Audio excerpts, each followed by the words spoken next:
innovation.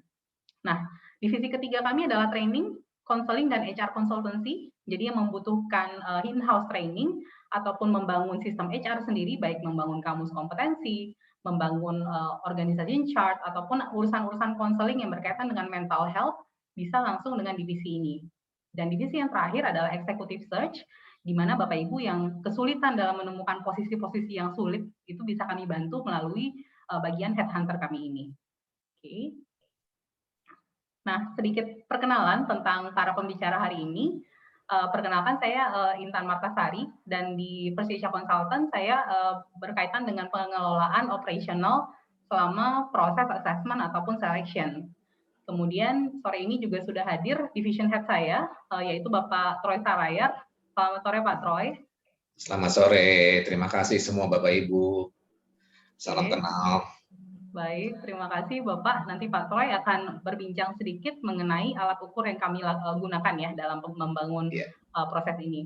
Kemudian ini fotonya nggak keluar, kenapa ya? Ini ada Mbak Viana yang saya bawa sebagai project leader untuk project virtual assessment center ini. Selamat sore Mbak Viana.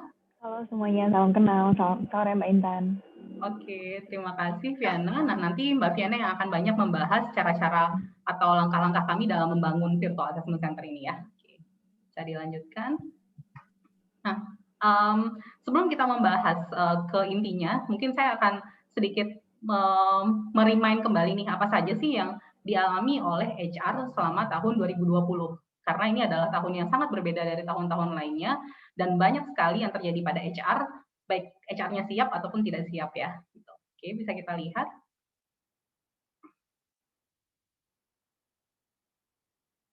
Oke, baik. Nah, yang pertama adalah munculnya digital company culture yang harus ditangani oleh semua HR. Baik HR yang di lini bisnis manapun, company culture-nya harus bisa diarahkan ke digital gitu. Karena kebutuhan-kebutuhan yang tidak bisa dilakukan secara fisik harus mengarah ke channel lain, yaitu channel digital. Nah, kita lihat di sebelah kiri juga HR berkaitan sekarang dengan employee mental health yang semakin di-highlight gitu. Karena isu ini semakin terlihat setelah munculnya pandemi, di mana para SDM mungkin mengalami hal-hal yang tidak pernah mereka alami sebelumnya, dan mental health ini menjadi penting sifatnya. Dari yang tadinya mungkin tidak banyak dibahas, menjadi banyak diangkat ke permukaan.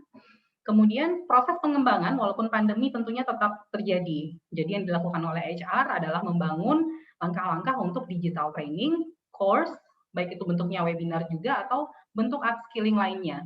Sehingga para SDM yang merupakan aset perusahaan tetap berkembang dalam situasi yang mungkin sedang tidak kondusif.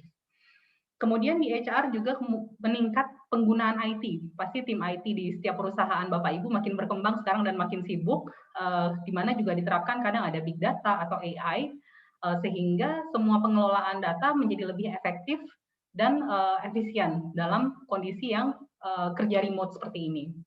Nah, di sebelah kanan kita lihat di sini ada visual content atau visual communication platform, di mana bentuk-bentuk komunikasi dari perusahaan sekarang makin dibuat dalam bentuk yang visual, poster, ataupun dalam bentuk handbook atau lain-lainnya, sehingga ini lebih memudahkan proses komunikasi yang sedikit challenging kepada SDM yang bekerja remote. Juga dibuatlah newly safety health and protocols terkait dengan penggunaan masker, porsi yang bisa ke kantor, atau lain-lain. Dan terakhir ada di sini remote working dan digital coordination. Nah, salah satu challenge juga merupakan yang di bawah virtual recruitment dan promotion process, di mana hari ini kita akan coba highlight challenge yang ini dan bagaimana sih cara kami sebagai konsultan HR untuk menjawabnya. Oke, nah berdasarkan sebuah survei di sini dari survei Sensum dari 540 orang employee, ini dilakukan di September 2020, ditemukan 41% sebenarnya employee itu takut untuk kembali ke office. Maka di sini bisa dilihat mereka punya berbagai reason juga. Ada yang mereka takut bahwa rekannya nggak comply dengan safety measures. Ada yang bilang angka COVID ini makin meningkat. Ada yang kurang percaya dengan sanitation di tempat workplace-nya mereka gitu. Sampai dengan ada juga yang takut terkena infeksi itu sendiri ketika berada di kantor. Dari hasil survei ini bisa kita lihat bahwa employee ini hampir sebagian besar ingin melanjutkan remote working. Nah, kita lihat untuk yang selanjutnya, dari HR sendiri, Bisa di next, oke. Nah, COVID ini membuat HR harus mempersiapkan future yang tidak pasti, di mana kita lihat di sini ada survei pre dan post COVID. Saat belum terjadi COVID, sebagian besar HR itu tidak punya strategi untuk mempersiapkan ke future gitu. Tapi setelah terjadi COVID, berkurang banget tuh jumlahnya perusahaan yang tidak punya rencana. Namun terlihat peningkatan bahwa HR itu fokus pada changes yang incremental atau bertahap dan juga fokus pada skenario yang beragam. Nah, jadi terlihat bahwa HR tadi siap tidak siap terpaksa untuk membuat rencana-rencana ini dan termasuk juga yang sifatnya high impact events gitu. Nah, kemudian dari dua hal ini bisa kita lihat bahwa di 2021 ini mungkin temanya akan tidak jauh sama dengan yang terjadi di 2020, yaitu kita akan membahas di sini New World of Virtual Working. Kalau dulu masih pada kaget kerja dari rumah, nah sekarang tuh udah punya langkah-langkahnya, udah punya langkah monitoring, cara mencapai targetnya, dan lain-lain. Jadi ini udah menjadi sebuah kebiasaan dan menjadi sebuah dunia baru gitu. Dalam dunia baru virtual working ini, kita kemudian akan fokus melihat bagaimana pengembangan langkah-langkah assessment dan juga tes yang didigitalkan. Oke, bisa kita buka sedikit. Dengan pertimbangan bahwa di awal kami pun sebagai konsultan juga mengalami nih kesulitan di mana orang-orang nggak bisa tes secara langsung lagi ke kantor kami, kemudian nggak bisa melakukan assessment center face to face lagi gitu. Nah, karena sebenarnya First Asia sudah menerapkan online test sejak 2015, di saat pandemi awal-awal di Maret sampai Mei kami melakukan survei dulu nih. Menurut peserta tes, apa sih yang penting dalam sebuah online test dan bagaimana feedback mereka tentang online test kami di saat itu. Nah, ditemukanlah bahwa dari para peserta menurut mereka yang penting adalah instruksi tesnya jelas, tampilan tesnya juga jelas, sistem yang digunakan atau user friendly-nya sebuah penggunaan aplikasi itu, dan juga kemudahan proses koordinasi. Karena tentunya mereka butuh memastikan next step saya apa dan langkah-langkah selanjutnya apa. Nah, dari hasil yang kami dapatkan dari skala 1 sampai 6, ternyata rata-rata nilai kami sudah cukup baik di saat itu. Sehingga terlihat bahwa oke, kami sudah cukup stabil nih kalau menurut penilaian peserta tes. Dari 509 orang, 102-nya memberikan feedback bahwa ini masih bisa diimprove dan terutama berkaitan dengan jaringan yang merupakan persoalan yang memang paling sulit di saat itu.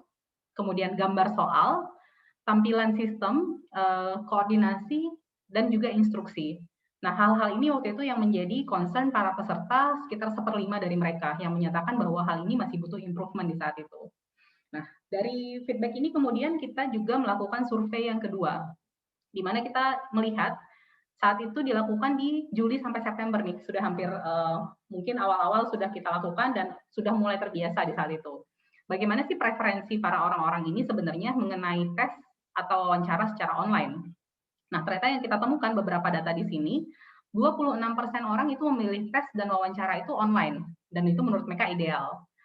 19% mereka lebih senang yang offline. Oke, angkanya nih nggak jauh berbeda. Nah, 41% ini hampir kebanyakan, mereka senang dengan tes yang online, tapi wawancaranya offline. Karena di sini pertimbangan mereka adalah kadang informasi yang disampaikan mereka takut tidak tersampaikan dengan baik dalam sesi interview yang bersifat online. Dan kemudian ada 12% yang sedikit ini memilih tes offline namun wawancaranya online. Nah, dari hasil survei ini bisa kita lihat juga ada informasi bahwa menurut mereka tes yang ideal itu durasinya adalah 2 jam. Nah, dengan pertimbangan-pertimbangan ini makanya kami mulai menyeriuskan kembali untuk membangun semua proses kami dalam bentuk digital atau online. Dalam prosesnya sendiri kita coba mengidentifikasi apa saja keuntungan dan isu yang akan mungkin muncul saat membangun online assessment center dan psychological test.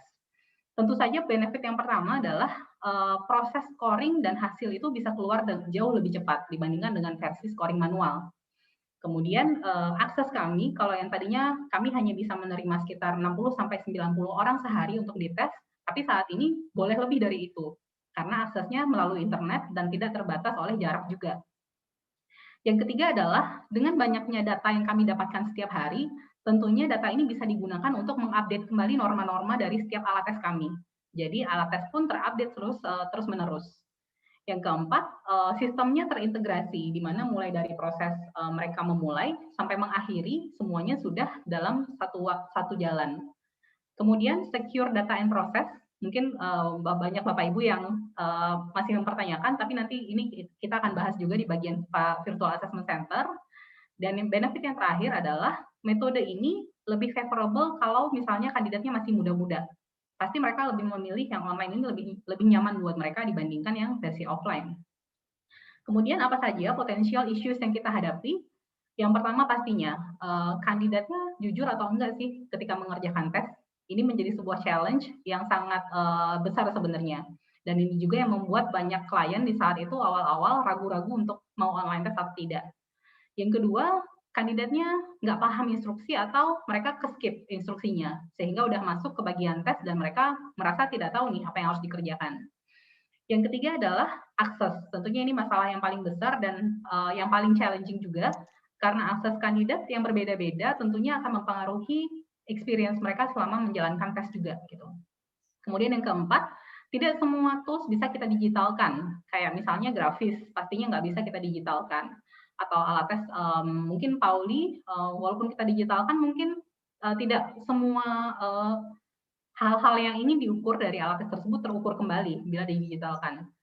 Kemudian yang kelima, semua kandidat belum tentu mereka tech savvy, belum tentu mereka paham penggunaan teknologi dengan baik. Dan yang terakhir, distraksi di tempat kandidat mengerjakan tesnya. Nah, dengan pertimbangan-pertimbangan ini, kami jadikan pertimbangan untuk kemudian melakukan pengembangan. Berikutnya, nah pengembangan apa? Yaitu pengembangan tentang Virtual Assessment Center. Virtual Assessment Center ini sebenarnya kita sudah mulai membangun sejak mungkin akhir 2019, sebelum pandemi. Jadi kita udah punya cita-cita nih untuk membangun sebuah Virtual Assessment Center. Namun dengan munculnya pandemi, makin kuatlah niat kami dan makin kuatlah effort kami untuk mulai membangun dan langsung mendapatkan feedback selama berjalannya proses-proses tes yang lainnya gitu. Nah, sebagai PIC dari project untuk membangun Virtual Assessment Center ini, Mbak Fiana akan sharing pengalamannya selama menjalankan kegiatan ini ya. Silakan Mbak Fiana. Oke, terima kasih Mbak Intan. Suara saya cukup jelas ya? Oke, baik. Oke. Ini sebetulnya juga kita masuk ke puncak acara webinar hari ini, yaitu di mana First Asia mau melaunching produk terbarunya atau produk yang paling prime. Tadi seperti yang Mbak Intan sempat sebutkan, Virtual Assessment Center by First Asia atau kedepannya dikenal sebagai FAST. Nah, tadi juga Mbak Intan sempat menyinggung kenapa ini disebut produk yang paling prime, karena salah satunya faktor utamanya adalah pengembangannya yang bisa dibilang effortnya cukup besar dan waktunya pun cukup lama. Tadi dari akhir tahun 2019 sampai akhirnya di launching pada hari ini yaitu Maret 2021. Jadi kami memiliki waktu 1 tahun lebih waktu itu untuk melakukan berbagai riset, mencari data gitu ya, untuk melakukan pengembangan FAST ini. Oke. Nah, mungkin saya mau kilas balik sebentar. Kenapa sih, mungkin ada yang bertanya juga, kenapa mungkin First Asia mau memberikan effortnya, memberikan waktu yang cukup lama untuk melakukan pengembangan produk ini, gitu ya. Nah, sebetulnya First Asia memang sudah melakukan atau mengadopsi teknologi pengembangan teknologi terbaru dari awal berdiri, gitu. Jadi di awal berdiri di tahun 2001, First Asia setahun kemudian, di tahun 2002, sudah memiliki computerized test sendiri. Jadi kalau saat itu, sampai saat ini pun mungkin ada konsultan lain atau orang-orang yang mungkin melakukan tes secara paper pencil. Nah, di First Asia dari tahun 2002 sudah computerized test. Nah, kemudian di tahun 2015 kita meluncurkan online test pertama. Jadi waktu itu ada beberapa produk yang akhirnya bisa diakses secara online untuk tesnya di luar kantor First Asia. Ketika itu berbarengan juga dengan proyek Bank Mandiri. Nah, pada hari ini, tahun 2021, kita juga meluncurkan produk terbaru kami yang paling baru yaitu FAST, Virtual Assessment Center by First Asia. Nah, dari sini kita bisa melihat bagaimana First Asia memang selama ini mengadopsi atau mengangkat untuk pengembangan teknologi terbarunya. Nah, mungkin yang menjadi pertanyaan berikutnya adalah, apa sih perbedaan FAST saat ini dengan online test sebelumnya yang dimiliki oleh First Asia? Nah, untuk menjawab pertanyaan tersebut secara singkat ada di layar Anda. Jadi di sini we are using data to enhance your positive experience. Nah, untuk virtual assessment yang kami bangun saat ini, prosesnya kenapa panjang? Karena dalam prosesnya sendiri, di sini kami memprioritaskan bagaimana caranya nanti ketika produk ini di-launch, penggunanya bisa lebih nyaman, experience-nya bisa lebih positif gitu dalam melakukan assessment secara online atau secara virtual.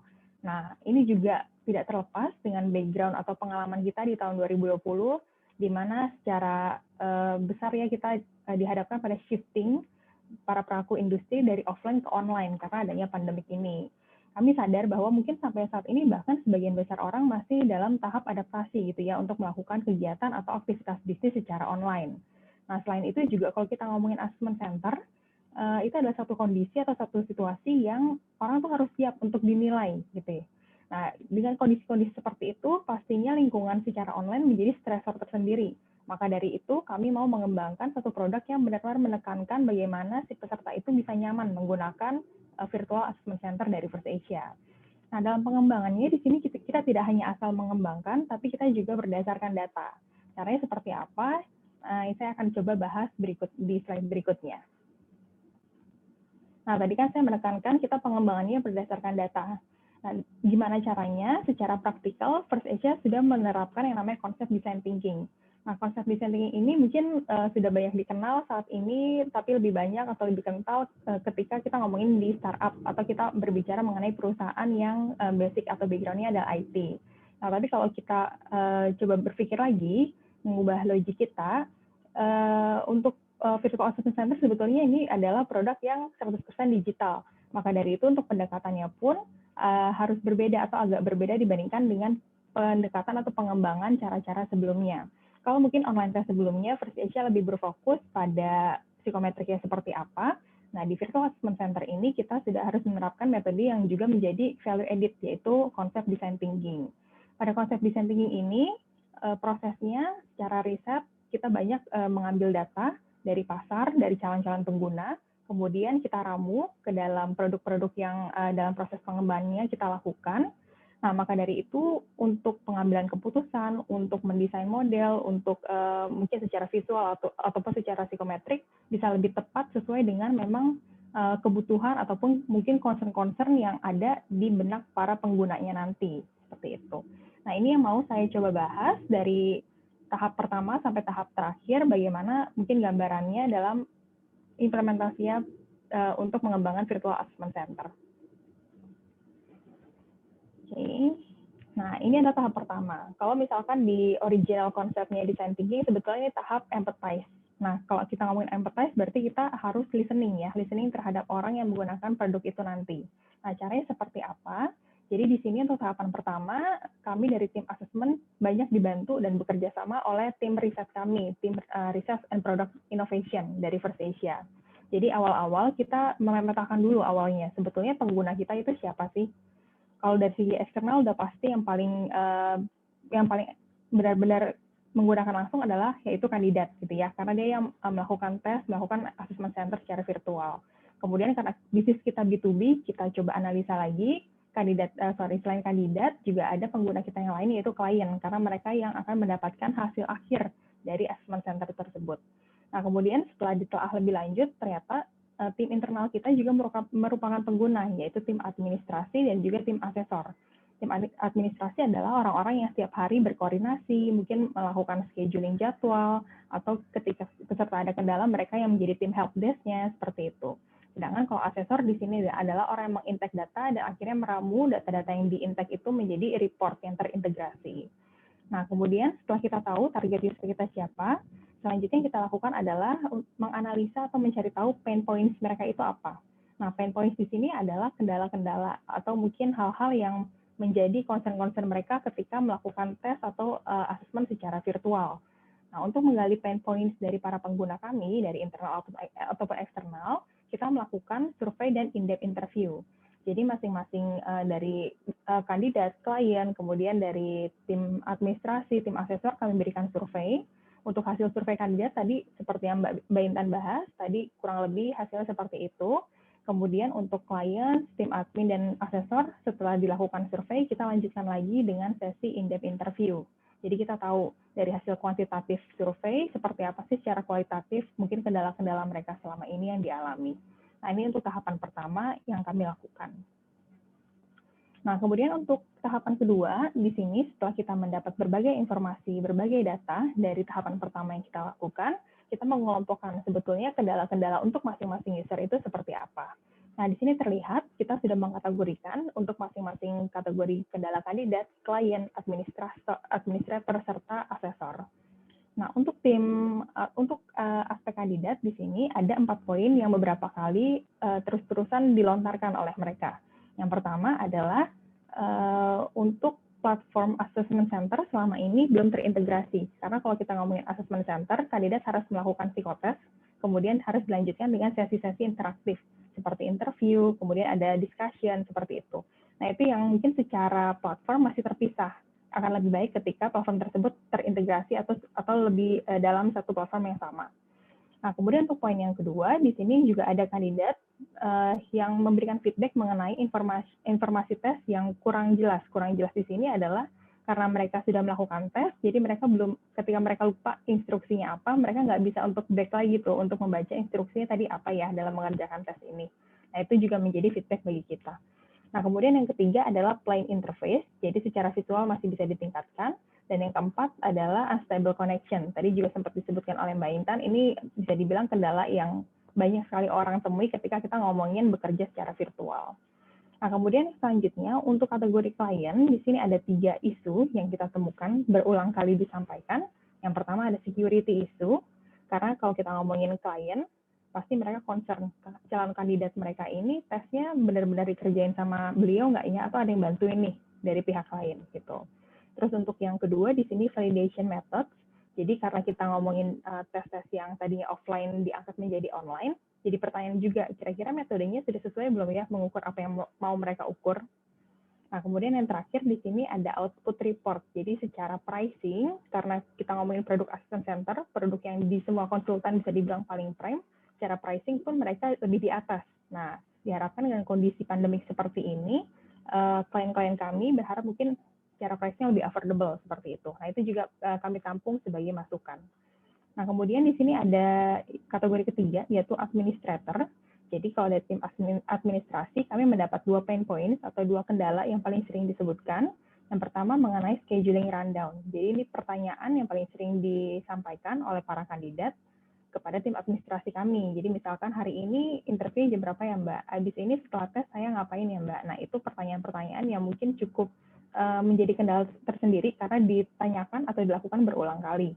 Kemudian yang terakhir di sini ada clerical error. Jadi di sini adalah bisa dibilang error-error yang sifatnya administratif karena mungkin kurangnya ketelitian atau ketika kandidat lagi tinggi gitu. Jadi ada masalah-masalah atau mungkin miss-miss yang sifatnya sangat clerical dilakukan oleh tim administrasi kami karena prosesnya masih ada yang manual. Nah, itu menjadi masukan juga untuk kami dalam pengembangan virtual assessment center. Dan yang terakhir di sini tim asesor, mereka kan yang mengintegrasi ya semua data-data yang diterima, kemudian disatukan menjadi report assessment center. Nah, karena reportnya dari dulu sampai saat ini masih cukup manual, jadi mereka harus benar-benar merangkum atau mungkin mengintegrasi data-data dari nol. Nah, karena sifatnya sekarang online, jadi mungkin agak effort bagi mereka untuk beradaptasi, melihat data-data secara online, kemudian memberikan tracking, melakukan asesor meeting yang secara digital atau secara virtual dilakukan. Nah, jadi di sini juga catatan bagi kami untuk reporting yang masih manual akan coba kami otomatiskan untuk bagian-bagian tertentu. Nah, ini untuk tahapan kedua. Jadi kita sudah mengkategorikan dari informasi-informasi yang sudah didapat di tahapan pertama, di tahapan kedua kita coba kategorikan untuk bekal di tahapan ketiga. Oke. Nah, setelah tadi kita tahu untuk kendala-kendalanya seperti apa pada masing-masing pengguna, di tahapan ketiga di sini kami melakukan brainstorming banyak sekali selama 1 tahun kemarin bersama tim riset kami dan juga tim IT kami. Apakah ketika ada kendala A, ketika solusinya kita berikan B, possible nggak dilakukan dari segi psikometrik ataupun dari segi IT. Nah, setelah melakukan berbagai diskusi, akhirnya muncullah finalnya solusi-solusi yang ada di hadapan Bapak dan Ibu sekalian. Jadi kita coba kategorikan menjadi 3 aspek atau 3 bagian. Yang pertama dari segi platform, kemudian dari segi metode, dan juga yang terakhir dari segi output atau report assessment. Nah, dari segi platform, di sini kita bisa lihat yang paling pertama adalah all-in-one. Maksudnya di sini menjawab tadi concern para kandidat di mana platform assessment center masih terpisah-pisah awalnya. Jadi tes di platform yang berbeda, tapi melakukan simulasi di platform yang berbeda. Nah, ini kita coba satukan jadi satu platform yang terintegrasi. Nah, kemudian small bandwidth.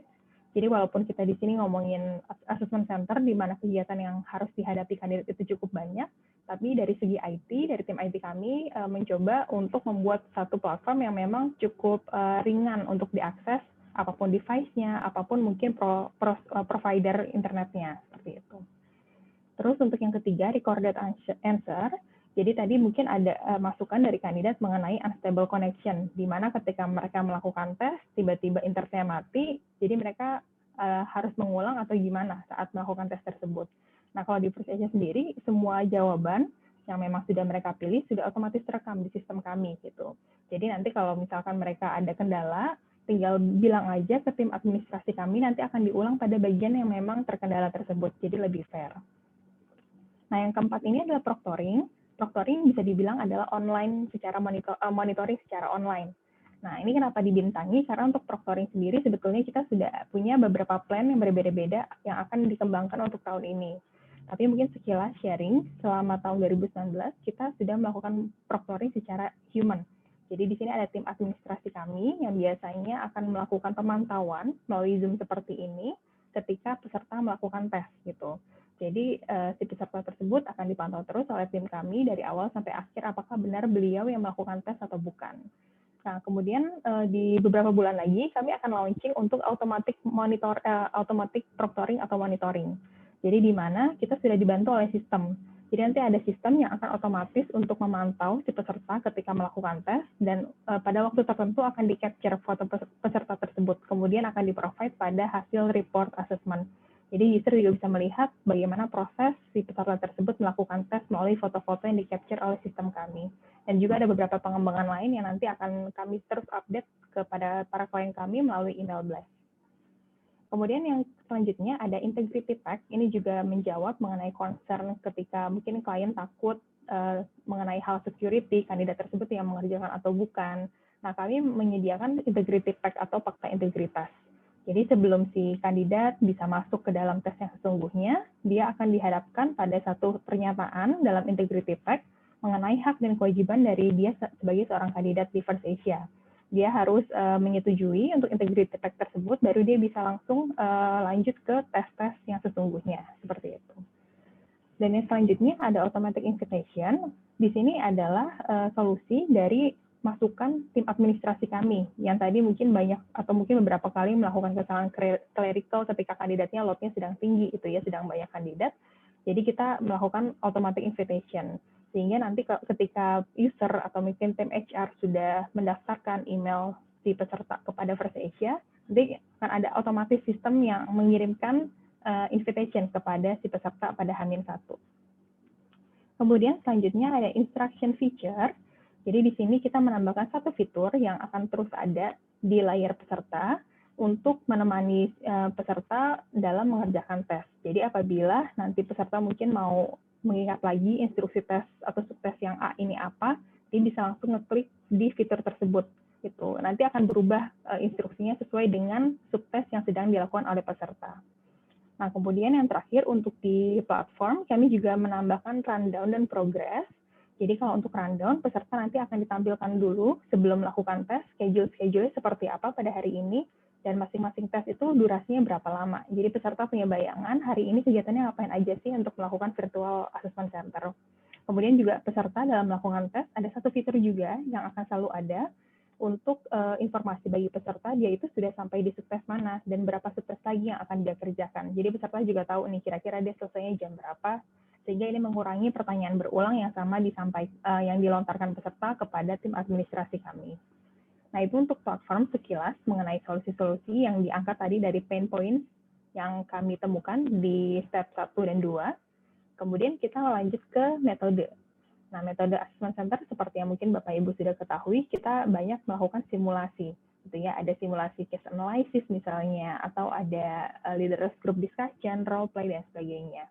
Nah, di sini untuk menjawab validitas mengenai metode yang kami gunakan, karena banyak kasus yang kami bagikan misalkan dalam melakukan diskusi, kita memberikan kasus pada peserta untuk mereka diskusikan, atau misalkan kalau mereka melakukan simulasi studi case, kita juga memberikan kasus untuk mereka kerjakan.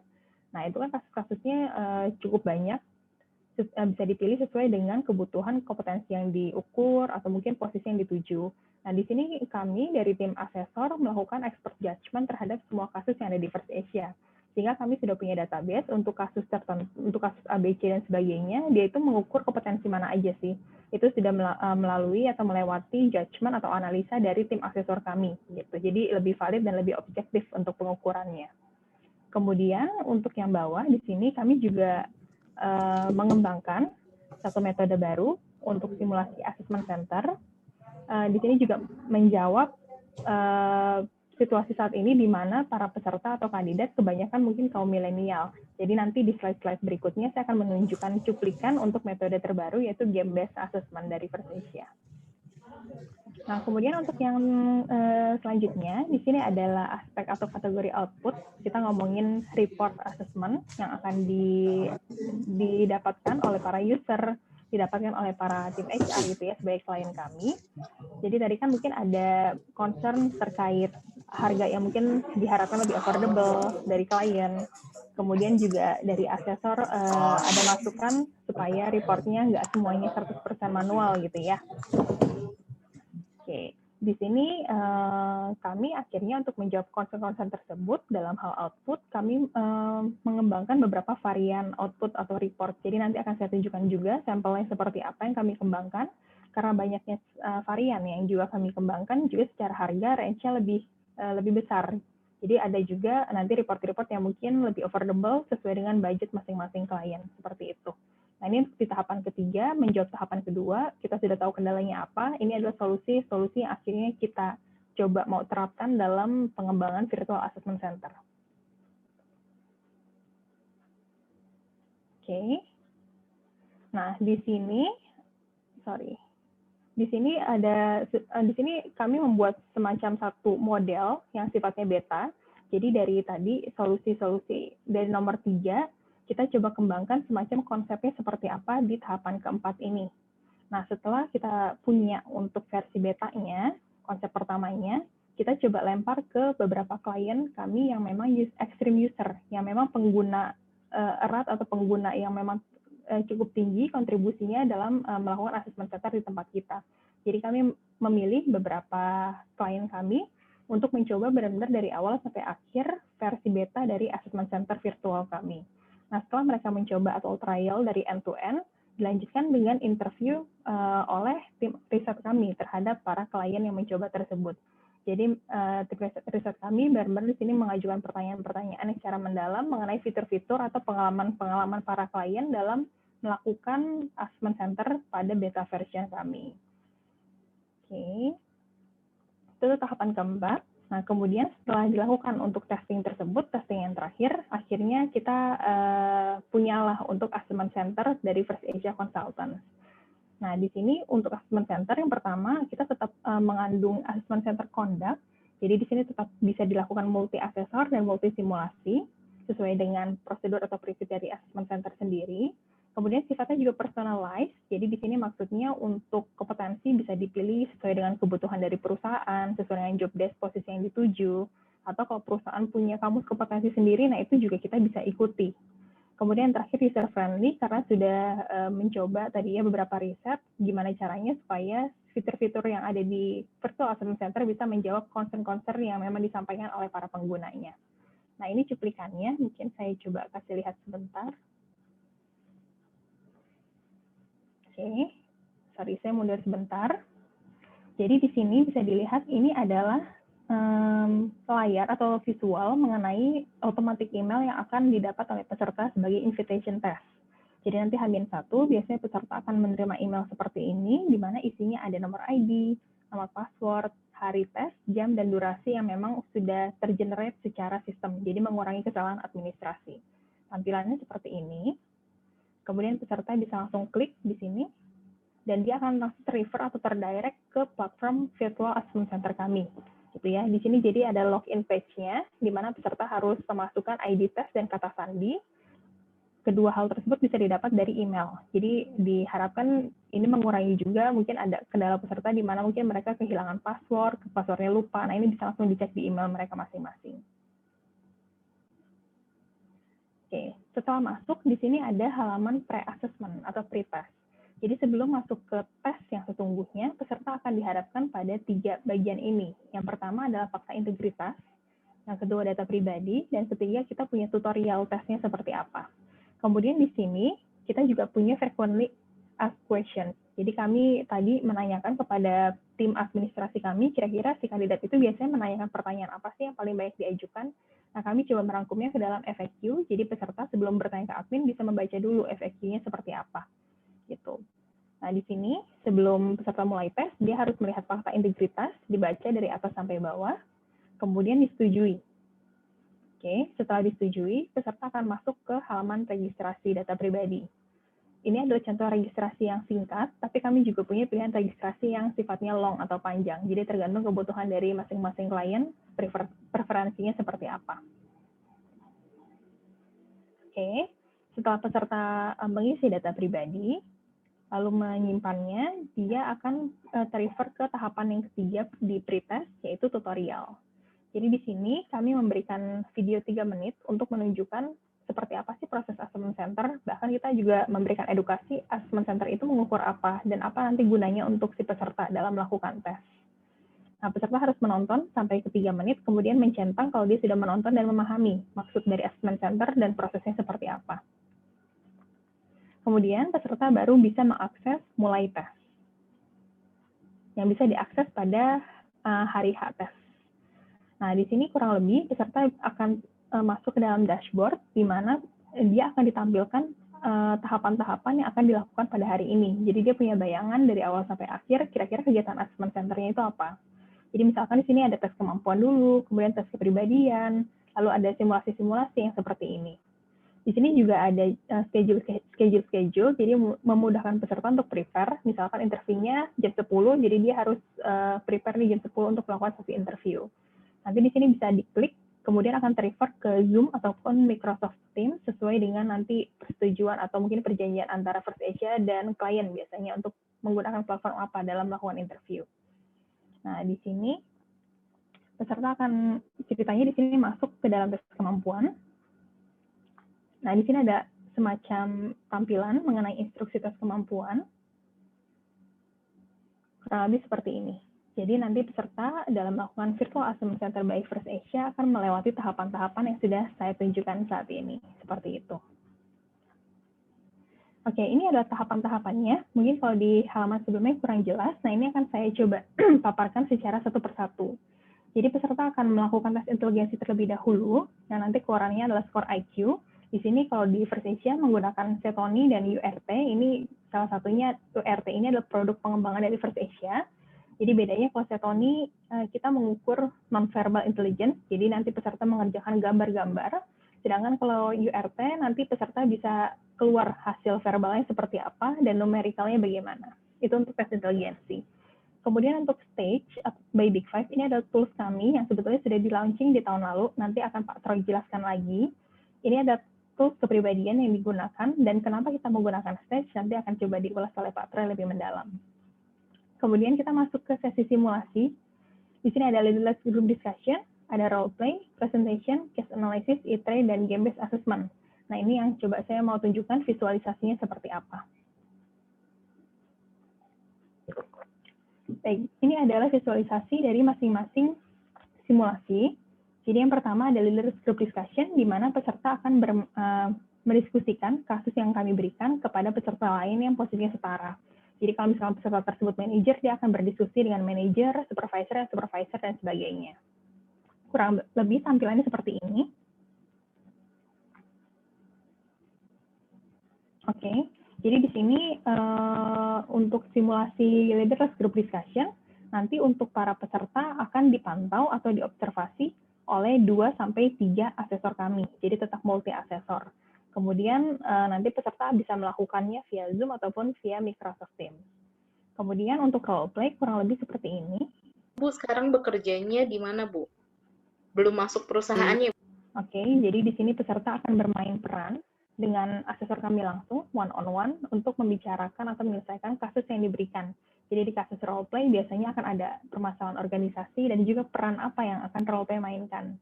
Biasanya bisa sebagai atasan, sebagai bawahan, nah itu tergantung posisi yang dituju dan kompetensi yang diukur. Kemudian ada sesi presentasi, di sini prinsipnya sama, jadi peserta diberikan satu informasi, satu kasus, kemudian peserta harus atau membuat semacam PPT, materi presentasinya, dan mempresentasikannya itu di depan peserta lain biasanya. Kemudian yang pojok kiri bawah, di sini ada e-tray. E-tray ini sebetulnya dalam setting offline adalah in basket, di mana kalau di offline peserta menyelesaikan memo-memo yang isinya adalah permasalahan organisasi gitu ya. Jadi peserta harus prioritasin masalah mana yang mau diselesaikan, penyelesaiannya seperti apa dalam bentuk memo. Namun karena saat ini sudah jarang ada orang yang mungkin melakukan memo-memo atau mengerjakan memo-memo karena semuanya sudah serba digital, jadi First Asia mengembangkan e-tray. E-tray ini adalah electronic in-tray. Jadi bukan menyelesaikan permasalahan dalam bentuk memo, tapi melalui email. Jadi di sini sudah terpasang juga di platform kami di Virtual Assessment Center. Bisa dilihat di sini tampilannya ada email, kemudian nanti peserta bisa mengklik email mana yang mau dijawab duluan, dan sudah ada tempat untuk menjawabnya di paling bawah, seperti itu. Kemudian kalau yang ini case analysis, jadi sifatnya individual, peserta akan menjawab study case kami yang isinya ada pertanyaan-pertanyaan, kemudian akan diprobing lebih lanjut dalam sesi interview dengan asesor kami, seperti itu. Nah, mungkin ada pertanyaan di mana kita wondering gitu ya, kita berpikir apakah simulasi-simulasi ini yang semulanya secara offline bisa menjawab mungkin kompetensi atau pengukuran yang diukur secara online, karena kan di sini via Zoom gitu ya, atau via Microsoft Teams. Nah, sebetulnya setelah 1 tahun lebih kita mencoba dari First Asia melakukan assessment center simulasinya via online, bisa dikatakan untuk kompetensi yang kami miliki, jadi total First Asia sudah punya kompetensi assessment center sebanyak 26, itu cukup bisa menjawab walaupun dilakukan secara online, karena secara kasus, secara kompetensi bisa keluar gitu ya, untuk kompetensi atau behavior tertentu yang memang ketika simulasi ini diharapkan bisa keluar dari si para peserta tersebut, seperti itu. Jadi dari segi kompetensi dan segi kasus yang dimiliki First Asia itu memang sudah cukup menjawab penilaian yang dilakukan secara online untuk assessment center. Nah, ini adalah metode yang terbaru. Jadi di sini bersama dengan tim riset kami mengembangkan game-based assessment gitu. Nah, di game-based assessment ini sifatnya kami sudah memasukkan berbagai prinsip-prinsip gamifikasi. Jadi ada reward, ada goals yang harus dilakukan oleh peserta, dan kami di sini melakukannya lebih banyak menggunakan video. Tujuannya supaya lebih terstandarisasi. Jadi untuk instruksi, kemudian alur cerita, karena di sini sifatnya storytelling, tidak disampaikan oleh manusia atau oleh asesor, karena takutnya satu asesor berbeda dengan asesor lain. Kalau kita ngomongin dia instruksi dalam metode game gitu ya, karena harus fun gitu ya, harus bisa membangun suasana. Jadi kami di sini menggunakan video. Nah, di sini videonya tidak hanya ditonton, tapi juga interaktif. Jadi nanti peserta bisa mengklik beberapa fitur-fitur di mana nanti akan ada respon-respon tertentu dalam game tersebut yang bisa dimainkan, seperti itu. Jadi kurang lebih tampilannya seperti ini, kalau untuk game-based assessment sendiri. Coba saya majukan. Nah, ini seperti ini, jadi ada case-case-nya yang harus diselesaikan oleh peserta secara kelompok juga pastinya. Jadi mereka akan berdiskusi kira-kira kalau untuk case ini, apa yang harus dilakukan, kemudian kira-kira decision seperti apa yang harus mereka buat secara kelompok, seperti itu. Di sini juga ada tutorialnya, jadi cukup jelas untuk secara instruksi yang dapat diikuti oleh para peserta. Oke, nah ini adalah bagian akhir dari Virtual Assessment Center. Jadi kalau tadi saya sudah banyak men-sharing mengenai prosedur pengembangannya seperti apa, metodenya bagaimana, ini adalah bagian akhir, yaitu bagian report output. Tadi kan ada semacam feedback ya mengenai report assessment center yang mungkin bisa lebih affordable, atau dari asesor kami bisa nggak 100% manual. Nah, akhirnya kami coba untuk mengembangkan varian lain dari report assessment center yang sudah ada. Di sini ada 3 yang bisa kami provide, yaitu yang bronze package, silver package, dan gold package. Untuk yang bronze package kurang lebih tampilannya seperti ini. Jadi di sini ada cara bacanya. Kemudian ada skor IQ, ini resume kompetensi, dan ini adalah kontennya. Jadi kalau untuk di bronze package, di sini user dapat mendapatkan semacam leveling checklist untuk setiap kompetensi. Jadi misalnya untuk contoh produk atau report ini, Di kompetensi A, si peserta sudah ada di level 3. Nah, itu kelihatan di sini. Jadi di checklist level 3. Untuk abu-abu ini adalah standar dari level yang harus dicapai oleh para peserta. Nah, gitu. Jadi informasi yang bisa didapat oleh user dalam bronze package adalah leveling checklist. Visualnya seperti ini. Kemudian kita lanjut ke silver package. Di sini kita nggak main di leveling checklist lagi. Jadi kita sudah bermain di key behavior checklist. Depannya masih sama, ada score IQ, ada resume. Untuk kontennya seperti ini. Jadi kalau misalkan di bronze package mereka sampai ke leveling checklist, untuk di silver package mereka sampai ke key behavior. Jadi misalkan untuk contoh reportnya di sini, si orang ini dalam aspek planning ability dia sudah sampai level 3 sesuai dengan tujuan level yang harus dicapai pada posisi itu. Lalu di breakdown lagi. Di level 3 sebetulnya ada 4 key behavior yang harus dia penuhi. Sedangkan untuk orang ini dia baru memenuhi 3 key behavior. Di sini ada satu key behavior yang masih harus menjadi PR. Di sini kalau bisa dilihat tulisannya adalah melakukan evaluasi terhadap perencanaan yang selama ini dibuat. Nah, user jadi di sini lebih memudahkan user karena user jadi engah gitu ya. User jadi aware kalau ternyata di planning dia udah mencapai, tapi ada satu PR nih untuk melakukan pemeriksaan berulang pada perencanaan yang dia lakukan. Nah, itu bisa menjadi bahan juga untuk user bagaimana pengembangan anak ini ke depannya, seperti itu. Jadi di sini sifatnya lebih detail untuk silver package. Kemudian untuk package yang paling akhir adalah gold package. Di sini produk yang paling prime untuk di report assessment center. Depannya masih ada cara baca, kemudian score IQ, resume. Nah, di sini kenapa disebut paling prime? Karena effort dari asesor paling besar di sini. Jadi kalau untuk gold package, mereka akan memberikan uraian dinamikanya seperti apa untuk masing-masing kompetensi. Jadi benar-benar diuraikan kompetensi A, kelebihan kekurangannya apa, sesuai dengan level atau tuntutan key behavior yang dituju. Gitu. Nah, ini nggak sekilas, ini adalah keseluruhan mengenai Virtual Assessment Center atau FAST by First Asia. Dari tadi sudah saya jelaskan pengembangannya seperti apa, kemudian fitur-fiturnya bagaimana, sampai dengan report produk ini. Nah, kemudian mungkin saya sharing aja, dalam pengembangan 1 tahun lebih kemarin, apa sih yang menjadi challenge terbesar bagi tim internal kami sendiri. Yang pertama adalah sebetulnya expertise, gitu ya. Mungkin ini juga bisa menjadi masukan kalau misalkan mungkin klien-klien mau membangun virtual assessment center sendiri, gitu.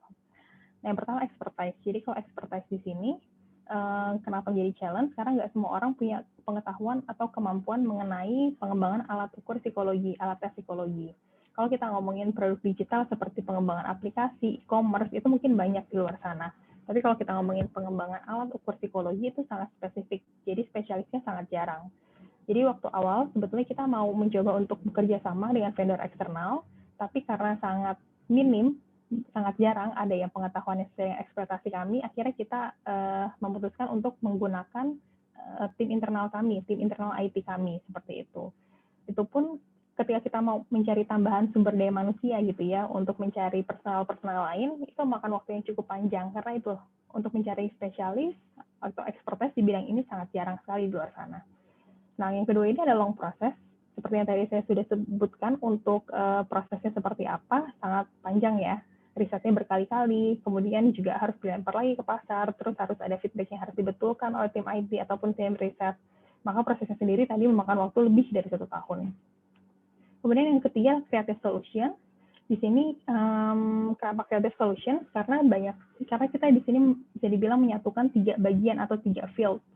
Jadi ada bagian assessment, bagian saya, kemudian ada bagian IT dan juga bagian riset. Nah, ini yang terkadang cukup bertolak belakang. Jadi kalau kita mengusung solusi A, belum tentu di bagian assessment itu bisa dilakukan. Atau bahkan di bagian IT itu kurang bisa diterapkan kalau secara fitur. Di bagian psikometrik itu kurang bisa atau mungkin kurang sesuai dengan kaidah-kaidah psikometrik. Nah, ini mesti benar-benar lagi-lagi expertise-nya cukup jarang untuk bisa kita membangun satu tim yang mungkin cukup efektif atau cukup solid untuk melakukan creative solution mengenai permasalahan-permasalahan di virtual assessment center. Oke, namun untuk challenge-challenge tadi tersebut yang sudah saya sebutkan cukup bisa tackle atau terhandle dengan baik dengan adanya tim-tim yang ada di layar Bapak Ibu sekalian. Jadi di sini mungkin saya juga sekali memperlihatkan ini adalah tim-tim di balik layar. Ada tim riset product innovation, tim IT, dan juga tim saya sendiri, yaitu tim assessment center. Jadi kurang lebih sharingnya seperti itu dari saya. Oke. Nah, ini saya mau merefresh saja. ini juga sekalian mau menghantarkan sesinya Pak Troy. Jadi di sini kalau di First Asia untuk assessment center kami tidak hanya melakukan simulasi atau behavioral interview untuk mengcapture soft kompetensi. Namun tadi juga saya sudah sempat singgung sedikit, ada tes inteligensi, ada tes personality untuk melihat dalamnya peserta itu seperti apa sih karakternya, kemudian dari segi inteligensi IQ seperti apa. Nah, di sini pertanyaannya, kenapa sih untuk personality test sendiri kami menggunakan stage by Big Five? Kenapa itu menjadi tools yang cukup sesuai di era seperti ini? Nah, ini akan coba diulas lebih dalam oleh Pak Troy. Ya, terima kasih Viana atas penjelasannya. Selamat sore Bapak Ibu, teman-teman sekalian. Semoga masih bisa fokus ya. Dan bahkan mungkin mudah-mudahan tadi sudah dapat pencerahan dari seksi yang dibawakan oleh Mbak Viana. Saya sendiri nanti dalam membawakan sesi ini tidak akan terlalu panjang dan detail, karena memang acaranya hari ini lebih ke khususnya adalah untuk kita membicarakan mengupas tentang FAST tadi. Tapi seperti yang tadi disampaikan, sesi ini juga penting untuk nanti kita bisa memberikan suatu bentuk deskripsi yang lebih komprehensif dalam pemberian penggambaran terhadap si kandidat ya. Dan saya percaya juga di sini yang hadir adalah Bapak Ibu teman-teman sekalian yang sudah jadi klien aktif di First Asia, juga berarti pengguna Big Five ya. Nah sementara sesi ini adalah judulnya saya adalah Stage by Big Five, jadi memang sangat terkait erat dengan Big Five.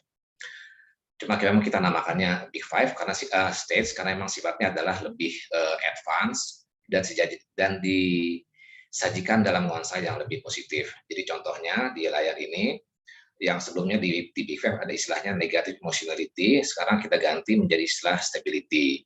Kemudian yang nomor 3 yang dulunya agreeableness, sekarang kita ubah menjadi adaptability. Nah nuansa positif ini tentunya sejalan dengan semangatnya stage, yaitu sebagai development tools. Dan kalaupun untuk rekrutmen, kita akan bantu klien dan kandidat untuk sama-sama menemukan best match-nya kandidat dengan pekerjaannya nanti. Nah tadi Mbak Viana sudah memaparkan pentingnya teknologi untuk membantu klien dan kandidat untuk tetap bisa optimal di era yang sangat digital ini ya. Jadi perangkatnya sudah digital, metodenya, infrastrukturnya sudah disiapkan juga dengan maksimal. Nah tentunya pengembangan tadi tidak akan memberi pengaruh yang optimal kalau toolsnya tidak kita benahi. Nah, untuk itulah Stage by Big Five ini hadir. Nah, basisnya ini tetap Big Five, tapi sekali lagi adalah Big Five yang advance. Aspeknya sama, yaitu mengukur 5 hal. Mulai dari stabilitas kita dalam menghadapi tekanan, ya, stability itu. Kemudian yang kedua, tenacity, yaitu fokus dalam mencapai tujuan. Yang ketiga, adaptability, bagaimana kita merespon aturan dan otoritas. Lalu ada genuineness, ini keterbukaan dan kelincahan kita dalam menghadapi hal baru, dan yang terakhir adalah aspek extraversion. Jadi sekali lagi mohon maaf Bapak Ibu, saya nggak bicara detail soal Big Five stage-nya. Saya berasumsi ini Bapak Ibu sudah pernah menggunakan, dan lagi memang kemarin kita sekitar bulan Oktober kita sudah launch juga. Stage ini kita sudah ada webinar sendiri yang sudah kita sampaikan secara detail dan mendalam. Jadi Oktober, sekarang Maret sudah 5 bulan, dan tampak sudah ada beberapa perusahaan juga yang sudah mulai menggunakan stage ini. Bahkan baru-baru ini ada satu perusahaan BUMN yang merekrut manajemen trainee-nya hanya menggunakan produk stage ini, jadi sudah dipercayakan ke stage dibanding dengan produk sebelumnya Big Five. Oke, berikutnya. Nah, apa sih yang menjadi pembeda stage sehingga bisa menjawab sebagai tools di era virtual? Yang pertama, kita sudah rampingkan jumlah item. Stage ini hanya berisi 108 soal atau 108 item dibandingkan Big Five yang jumlahnya 235 soal. Jadi kita pangkas itu sudah separuh lebih. Sehingga kandidat tidak perlu berlama-lama di depan PC-nya atau laptopnya, cukup 10-15 menit. Tapi tentunya dengan hasil yang lebih komprehensif, sehingga sisa waktu bisa dimanfaatkan untuk melakukan kegiatan-kegiatan yang simulasi tadi yang ada di dalam FAST. Kemudian yang kedua, sisi reliabilitas dan validitas juga tetap bisa kita pertahankan meskipun dengan jumlah item yang lebih sedikit. Ini surprisingly happen dan merupakan hasil dari ya, ada sepertinya masih ada yang on suaranya. Oke, terima kasih. Nah, jadi surprisingly meskipun jumlah itemnya lebih sedikit, tapi reliabilitas dan validitasnya justru bisa tetap dipertahankan. Ini atas bantuan dari tim riset kami di R&D. Yang ketiga, berikutnya konsistensi indeks. Di sini asesor bisa melihat seberapa akuratnya si kandidat dalam mengerjakan sesi ini. Apakah sebenar-benarnya dia menggambarkan dirinya atau hanya sekedar mengisi item untuk ideal respon aja atau mengikuti social desirability. Nah, dengan kemampuan untuk mengidentifikasi hal ini, kita akan bisa mengkompensir misalnya dengan data lain. Jadi misalnya konsistensinya agak kurang, maka kalau disandingkan dengan FAST tadi, maka data simulasi bisa kita ambil sebagai premier datanya. Demikian juga jika sesi ini tidak disandingkan dengan FAST tapi berdiri sendiri, maka data wawancara itu nanti bisa kita gunakan untuk menajamkan hasil assessment secara keseluruhan. Jadi itu manfaat dari konsistensi indeks tersebut. Oke, berikutnya. Ya, nah sekarang apa sih yang terutama menjadi keunggulan Stage sebagai sebuah tools di era yang sekarang ya. Yang pertama adalah yang kita sebut sebagai SRO atau Human Resource Optimization atau Talent Optimization. Nah, dengan SRO ini kita akan mematchkan kompetensi kandidat dengan tuntutan pekerjaannya. Jadi semakin banyak kompetensi yang match atau memenuhi, maka seseorang akan masuk ke dalam kategori yang paling atas, capitalize. Jadi 80-90% yang match dan masuk ke capitalize. Kemudian di bawahnya ada development jika 60-79% kompetensinya masih memenuhi. Kemudian kategori quotient jika ada 40-59% saja kompetensi yang memenuhi. Dan terakhir adalah kategori compensate. Itu jika kompetensinya kurang dari 40% yang memenuhi. Nah, untuk yang masuk dalam kategori compensate ini, artinya perangkat kompetensi si kandidat tersebut masih banyak yang belum mencukupi untuk bisa optimal dalam mengerjakan tugasnya kelak. Nah, mereka ini perlu waktu lebih panjang tentunya untuk dilatih, juga perlu tenaga atau usaha yang lebih banyak untuk bisa dikembangkan.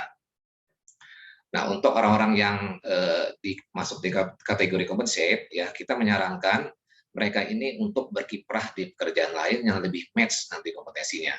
Jadi tentunya sangat berbeda dengan yang paling atas tadi yang capitalize. Orang-orang capitalize ini artinya mereka sudah optimum ya dari soft kompetensinya untuk siap dalam melaksanakan tugasnya. Itu yang talent optimization. Yang kedua berikutnya. Nah, ini adalah job compatibility. Ya, jadi tim Versesia sudah memformulasikan kelompok-kelompok kompetensi apa saja yang dibutuhkan dalam suatu pekerjaan. Dari hasil riset kami, itu kami sudah mengelompokkan dalam 5 job family utama, yaitu yang job human, yang terkait dengan human, kemudian financial, IT, operation, dan terakhir adalah sales dan marketing. Jadi kandidat nanti akan kita berikan rekomendasi berupa pekerjaan atau job family manakah yang paling pas atau sesuai dengan kompetensi yang dimilikinya berdasarkan perangkat-perangkat set kompetensi di masing-masing job family tadi.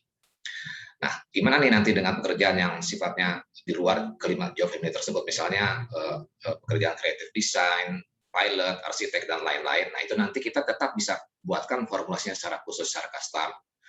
Kita tentunya perlu mengkustomisasi pekerjaan-pekerjaan yang sifatnya unik tersebut. Oke. Nah, ketiga ya. Nah, menurut saya ini adalah aspek yang paling menarik. Saat ini kan sudah masuk di eranya VUCA ya. Plus pula kita ketambahan masa pandemik juga di awal tahun lalu. Yang menuntut kita semua tuh harus agile. Nah, kalau Bapak Ibu perhatikan, akhir-akhir ini banyak sekali webinar yang terkait dengan agility. Jadi mulai bagaimana kita bisa menjadi leader yang agile, teman-teman di SR juga itu menjadi agile SR, bahkan organisasi skopnya pun harus sudah lebih agile. Nah, tapi pernahkah kita tahu atau bisa menilai diri sendiri, kita ini seberapa memiliki modal untuk benar-benar nanti bisa tampil agile atau lincah?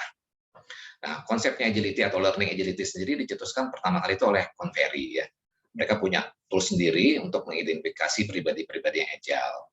Namun, belum lama ini juga salah satu lembaga yang terbuka, CCL, dari luar juga, Center of Creative Leadership, ini mereka memetakan profil orang-orang yang agile itu berdasarkan teorinya Big Five. Dari penelitian tersebut mereka mendapati bahwa orang-orang agile itu memiliki profil Big Five yang khas atau yang unik. Nah, atas dasar inilah kami kemudian yang juga sudah memiliki tes Big Five itu dapat mengidentifikasi seberapa agile-nya seseorang berdasarkan tes ini, jadi tes by Big Five ini. Nah, tentu saja ini data yang sangat penting untuk Bapak Ibu atau bahkan owner perusahaan untuk bisa menempatkan orang-orang dengan tingkat agility yang tinggi. Tentunya itu pada peran-peran yang lebih pas pada kebutuhan saat ini. Jadi ini akan sangat bermanfaat menurut saya di era yang benar-benar serba tidak jelas, serba lincah ini ya. Ya, terakhir untuk mendampingi agility index, kami juga sudah sebelumnya kita sudah mengidentifikasi ya, yang sebelah kanan itu ada 14 kompetensi. Jadi 14 kompetensi yang kita lihat bahwa sudah sangat dibutuhkan atau justru pas di era saat ini. Nah, apa yang sudah saya sampaikan, baik itu agility, kemudian juga set kompetensi ini sudah kita sampaikan di webinar kami, seri webinar kami tahun sebelumnya, sudah ada risetnya juga, dan ke-14 kompetensi ini memang syukurnya juga sudah bisa dinilai melalui tes-tes. Jadi tes ini benar-benar melengkapi yang tadi sudah dipaparkan oleh Mbak Viana di depan, teknologinya oke, infrastrukturnya juga oke, dan toolsnya juga kita buatkan yang sedapat mungkin memang bisa menjawab kebutuhan Bapak Ibu pada saat ini. Jadi saya cukup itu ya untuk penjelasan stage-nya. Jadi stage dan phase ini nanti kita bisa gabungkan, ataupun kalau misalnya stage nanti mau berdiri sendiri sebagai tools yang terpisah, kita juga bisa. Jadi stage nanti dilengkapi dengan interview tanpa simulasi. Oke, saya kira itu. Saya kembalikan ke moderator, Mbak Intan, silakan. Terima kasih Pak Roy. Tadi sudah dijelaskan dan mungkin beberapa Bapak Ibu sudah memberikan pertanyaan juga yang sudah kami jawab. Mungkin sedikit sebelum kita buka sesi tanya jawab, next-nya dulu. Nah, dalam tadi karena saya tadi membahas potential issues dan solution, sedikit kami rangkum kembali beberapa solusi yang kami berikan untuk isu-isu yang mungkin terjadi selama pelaksanaan virtual assessment center ataupun psychological test. Ketika kita ragu kandidatnya jujur atau tidak, maka proctoring system dan juga integrity pack dirasa dapat mengatasi kemungkinan terjadinya hal tersebut. Kemudian ketika akses kandidatnya tidak terlalu baik, maka kami sendiri membangun sistem ini dengan kebutuhan bandwidth yang tidak begitu besar, sehingga bisa dilakukan, dan kalau misalnya darurat pun diakses via handphone juga bisa, namun memang tampilannya tidak besar dan tidak seoptimal menggunakan laptop atau PC. Kemudian ketika menemukan kandidat yang tidak tech savvy, maka dalam setiap proses, setiap hari kami menyediakan administrator yang akan memantau sudah sampai mana sih progres setiap para peserta ini dan memastikan ketika mereka ada kesulitan. Kemudian ketika instruksinya kurang jelas atau ada yang miss, maka video instruksi dan instruksi di setiap halaman tersedia untuk bisa diakses kembali dan dibaca kembali oleh kandidat. Kemudian tidak semua penggunaan alat tes bisa didigitalkan, maka solusi dari kami adalah tidak perlu menggunakan tools-tools yang memang tidak bisa dipaksakan, gunakan saja yang sifatnya memang powerful. Seperti yang kita ambil dalam case ini adalah stage. Dan terakhir, ketika kandidat khawatir kita terdistraksi saat mengerjakan tes, maka dalam invitation yang kami kirimkan, juga akan dikirimkan do and don'ts-nya. Apa saja yang harus mereka persiapkan, apa saja yang tidak mereka lakukan dalam pelaksanaan tes itu sendiri. Gitu. Oke, baik. Oke, sebelum yang ini, mungkin kita balik dulu. Bapak Ibu kalau misalnya memiliki pertanyaan, silakan bisa unmute dan langsung menyampaikan pertanyaan, atau bisa via chat juga ya. Kami membuka untuk 3 pertanyaan aja. Yang pertama, silakan. Atau sudah terjawab semua tadi? Saya, Bu. Ya, Pak Rudi, silakan, ya. Pak. Sorry, Bu, mungkin saya akan agak mengulang dikit yang di teknik. Ya. Berpikir begini, pengalaman dari yang sudah, ini kan udah ada pelanggan ya, ada pelanggan ya. Job target apa yang paling tinggi yang pernah menggunakan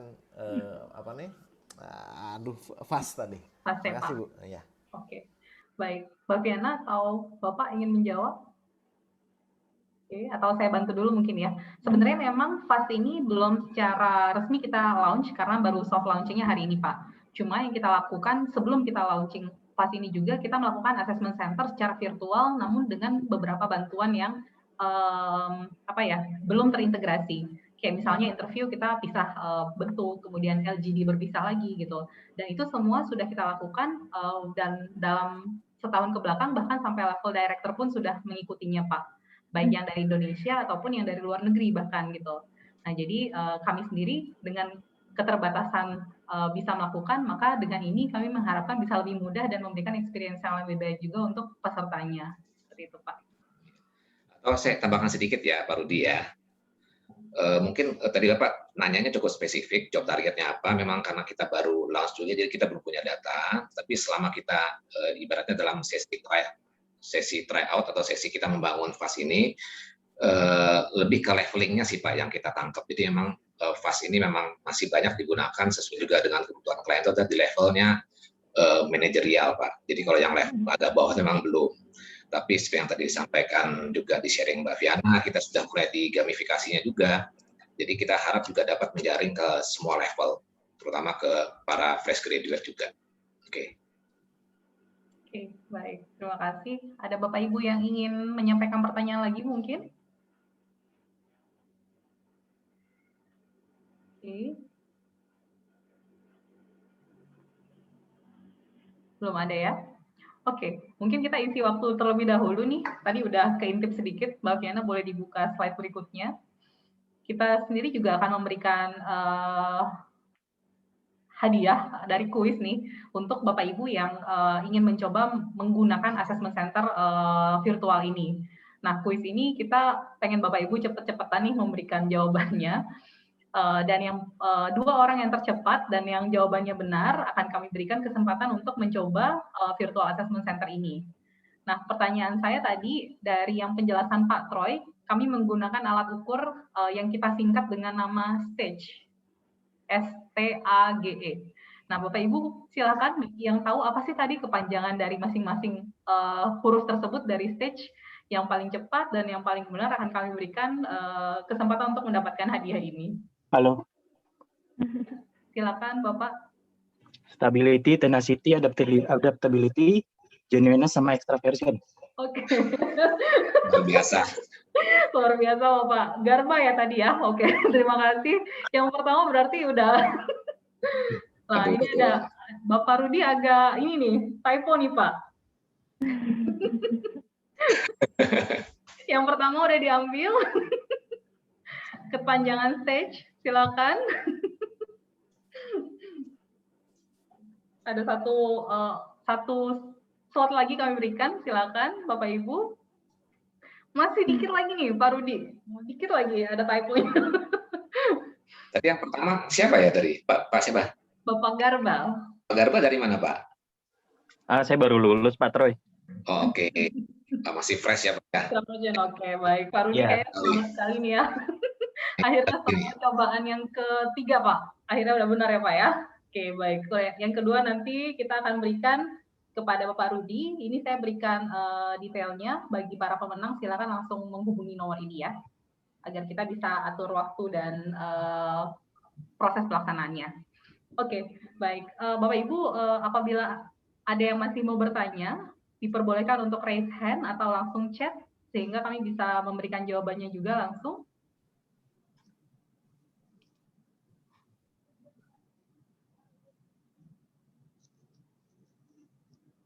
Ada yang ingin bertanya kah? Oke, baik. Sepertinya dari Bapak Ibu sudah lengkap ya informasi dari kami. Nah, seperti yang saya informasikan di awal tadi, materi hari ini akan kami share kepada Bapak Ibu melalui form, tapi harus diisi dulu proses evaluasinya nih, agar kami bisa dapat feedback yang baik juga. Silakan Bapak Ibu langsung masuk ke link yang sudah saya taruh di chat, dan nanti bisa mengakses bahan yang kami berikan hari ini, gitu. Oke, baik. Kalau begitu, sepertinya sudah cukup ya, Pak Troy, Viana. Ada yang mau ditambahkan? Sudah dari saya. Oke, boleh dibuka dulu slide berikutnya. Bagi Bapak Ibu yang masih tertarik nih mengikuti webinar kami yang berikutnya, besok banget kita masih ada satu topik yang sangat menarik. Di sini adalah increasing your visibility, raising your profile at work. Jadi gimana sih cara untuk bisa mengikuti pola rekrutmen yang sedang berkembang di saat ini, kemudian apa yang dicari oleh para rekrutmen, dan bagaimana untuk menyesuaikan diri kita sendiri nih, supaya menjadi orang yang bisa dilirik oleh para rekruter ini. Dan ini speakernya adalah tim yang sangat handal juga di bidangnya, mereka di bidang executive search, ada Bapak Barlian dan Mbak Elvira Rizky yang akan membawakan materi besok gitu. Jadi silakan Bapak Ibu yang belum daftar bisa langsung masuk ke link pendaftaran yang kemarin ya gitu. Oke, kalau begitu sekian dari kami. Terima kasih banyak untuk ketertarikan Bapak Ibu semua, dan kita akan bertemu di webinar-webinar yang lainnya dari First Asia ya. Selamat sore Bapak Ibu. Terima kasih. Terima kasih. Terima kasih Pak Troy, Ibu Intan. Terima kasih, Bu Siska. Terima kasih semua. Makasih, mohon izin ya Pak. Nah, terima kasih. Terima kasih. Terima kasih Pak Ibu semuanya. Thank you Viana. Bapak Ibu semuanya sukses selalu. Terima kasih Pak Dian. Thank you Pak Troy, Intan. Thank you Mbak Lita. Makasih ya Mbak. Sama Pak, sehat semuanya. Sehat-sehat Mbak Lita. Mbak Lita. Oke, thank you.